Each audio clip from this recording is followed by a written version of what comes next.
Welcome to the High Vibe Moms Club, the podcast for ambitious women ready to ditch burnout, diet culture, and mom guilt so they can feel hot, healthy, and radiant from the inside out. I'm your host, Shannon, and this isn't just another wellness podcast. It's a movement. If you're ready to raise your vibe, reset your health, and step into your most confident self, you're in the right place. Hello, beautiful mama, and welcome to another episode of High Vibe Moms Club. Today, we are going to jump right in because I know how precious your time is. I want you to imagine this scenario for a second. We have two women who eat nearly the exact same diet, do the same workouts, but one sees results and the other one feels stuck. What do you think the difference is here? It's not willpower and it's not calories.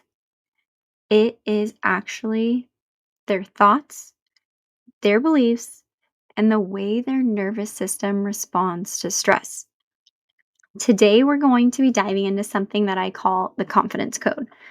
Why your thoughts shape your body more than a diet ever could.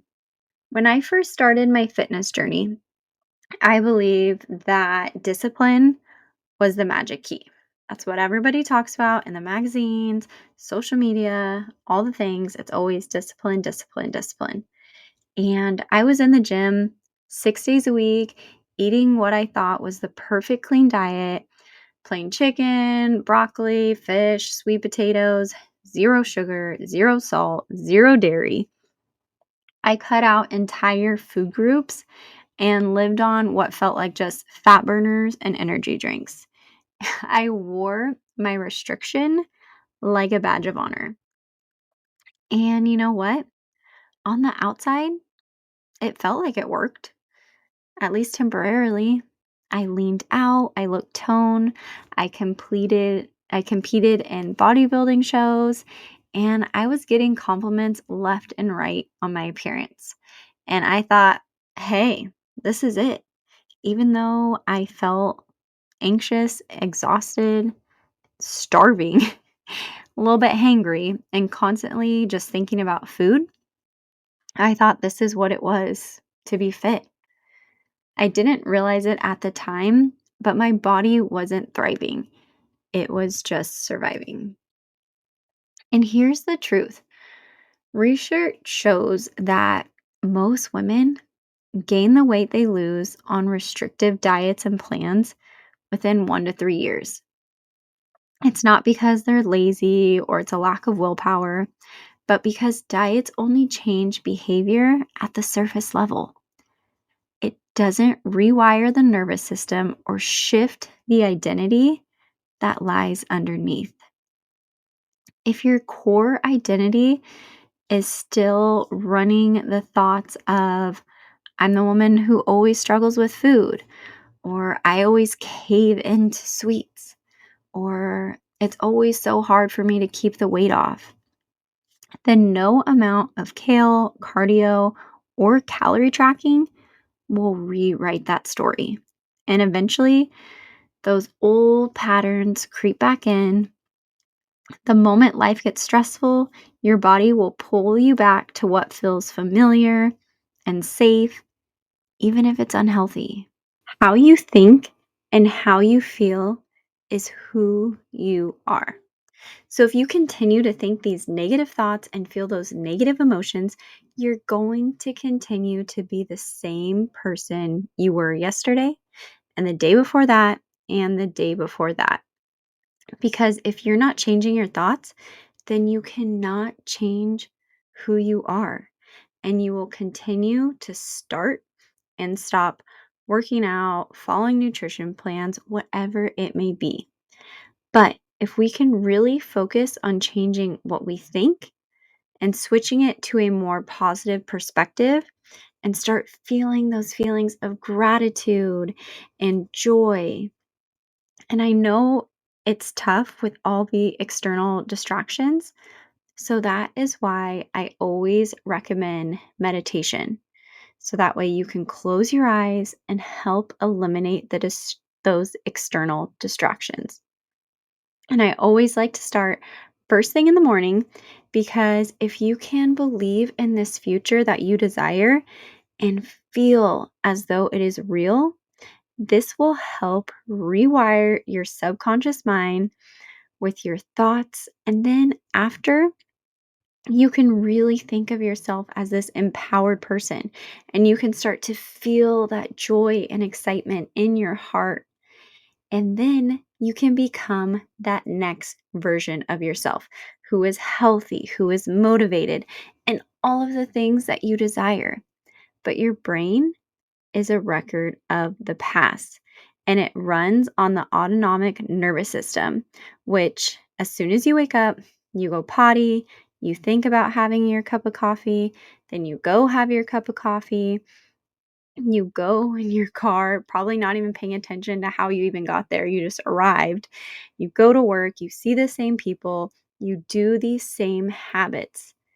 Then where is there a change? How can you change and make an improvement if you do the same thing every day? Because you are those habits. But if you can start to slowly think different thoughts, you will become a new person. And so that is what I really want to be your biggest takeaway from this episode. And I know that change is hard because it is unfamiliar. And the moment you step into doing something new, your brain is going to resist. Because even if you're trying to be healthy, it wants to go back to the familiar.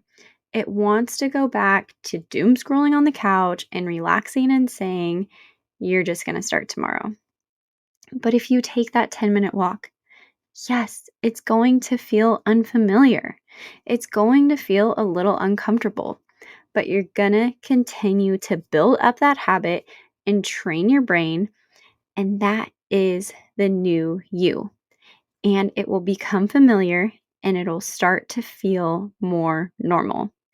And yes, your brain is going to push back, but you need to let go of that old identity in order to become that healthier version of yourself, one step at a time.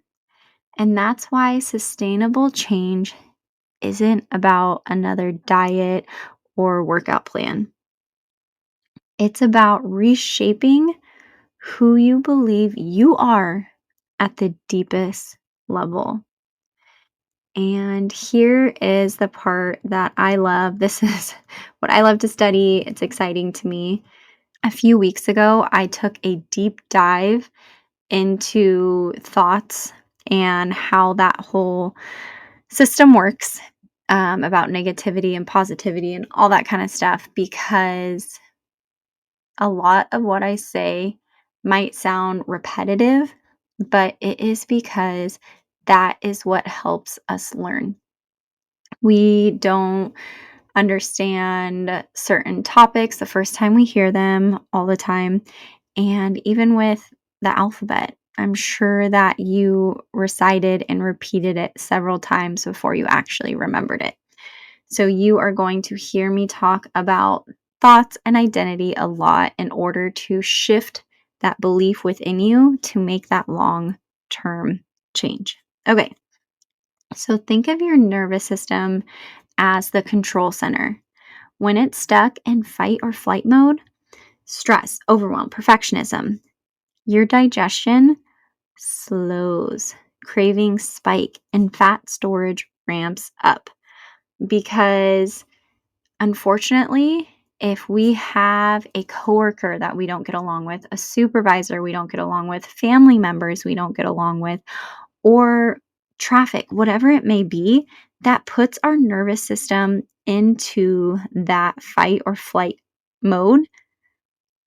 So we're going to have to figure out little shifts to rewire not only our thoughts, but to calm our nervous system so we can reduce those spikes. Because when that happens, it doesn't matter how perfect your meal plan looks. When your nervous system feels unsafe, your body is going to hold on to that extra weight. So let's simplify a little bit of the brain science. Neuroplasticity. Your brain is like a garden. Every thought you repeat is like planting a seed. The thoughts that you water with attention and repetition, they grow strong roots. And those are our beliefs. The ones you neglect eventually fade away. And so, even if you're telling yourself that you are a fit person, you are a healthy person, if you don't consistently repeat that and take action, it'll go away. It is a lot of us, we have our thoughts, what we want in our life. It's only 5% running the show. 95% of our thoughts are part of our subconscious beliefs. So even though we want to be healthy, we want to do all the right things, 95% of our brain is still going to perhaps be in that thought loop of, I always fail at diets. I can't stick with anything. My body feels broken. And so, with these little action items and questions that we're going to go over today, I want it to help you rewire that 95%. So then that way, that 5% of action taking will slowly help rewire those beliefs. And I also have an episode where we talk about meditation. Meditation is an excellent way to also help your body feel safe, your nervous system feel safe, so you can focus on rewiring those beliefs. Because when we have, like I was talking about earlier, our everyday emails, phone calls, whatever it may be, that creates a stress response, which creates cortisol spikes. And your body will crave that quick energy, such as sugar, processed food, which then turns into fat storage. And cortisol is addictive. And that is why we constantly choose to, for the most part, unless you have been on this personal growth journey with me, a lot of times we choose those actions that continue the cortisol because it is addicting. So it's not a willpower problem. It's literally your physiology responding to your thoughts. But here's how I want us to start reframing. So then that way we can create calm and safety in your nervous system. We can start to say things like, I am practicing progress over perfection. My body knows how to heal.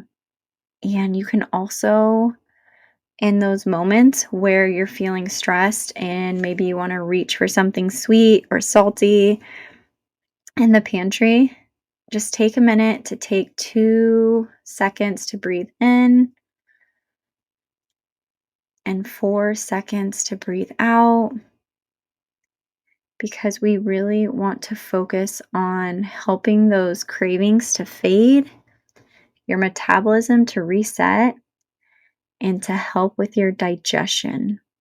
So, your thoughts shape your body more than a diet ever could, because when your body and brain feel safe, aligned, and supported, you naturally make choices that create those long-term healthy results. And so back to the confidence code in action, we want to focus on that identity shift. So what would the confident, radiant version of me choose right now? What is one small choice that you can make today that your future self will thank you for? And some of those are just little micro habits, like a 10-minute walk, adding veggies to your pizza, or in my case, I love me some pho, rice noodle and broth, and I will get a side of steamed veggies to add in those nutrients. On the weekends, I absolutely love with my family having pancakes and waffles, so I'll make sure to add in some blueberries for some antioxidants.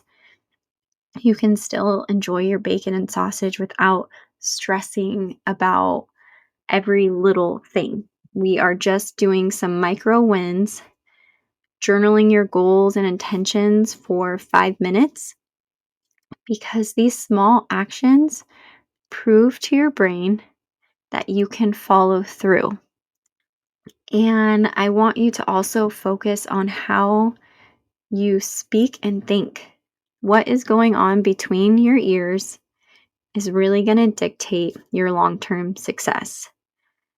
So you can say things like, I'm becoming healthier each day, versus something like, I wish I could just say no to sweets, because we want to focus on becoming her and then taking a small action to anchor in so your brain knows that you can follow through. And again, if you can take those 3 deep breaths where you come in for 2 seconds and out for 4 before you eat, to tell your body that it's safe to digest.